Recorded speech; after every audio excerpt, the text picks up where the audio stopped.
Sosok Damianus penjaga rumah Ferdy Sambo bongkar tabiat asli baik dan buruk Brigadir J.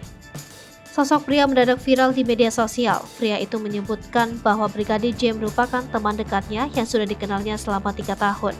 Sosok pria itu mengaku bernama Damianus dan merupakan security atau penjaga rumah Ferdy Sambo di Jalan Saguling, Duren 3, Jakarta Selatan. Damianus mengaku kenal Brigadir J dari sisi baik dan sisi buruk. Damianus ini muncul di kanal YouTube Kabarpedia dan bercerita panjang lebar tentang Brigadir J dengan kurun waktu selama 14 menit 34 detik. Seorang pria bernama Damianus mengaku sebagai security di rumah Ferdy Sambo di Jalan Saguling, Duren 3, Jakarta Selatan. Selain itu, ia mengatakan bahwa dirinya berteman baik dengan Brigadir J. Melalui video yang diunggah kanal YouTube Kabarpedia, Damianus membeberkan tabiat asli Brigadir J selama 3 tahun berteman dengannya. Dalam video itu, Damianus mengaku tugasnya di rumah Saguling sebagai petugas keamanan. Walaupun Damianus baru mengenal Brigadir J 3 tahun, tapi dirinya mengklaim dekat sekali dengan Brigadir J. Bahkan Damianus pun mengatakan bahwa berita yang selama ini beredar soal sosok Brigadir J tidak sepenuhnya benar.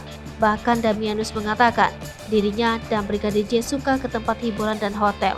Hingga kini belum diketahui pasti kebenaran cerita dari pria yang mengaku bernama Damianus ini.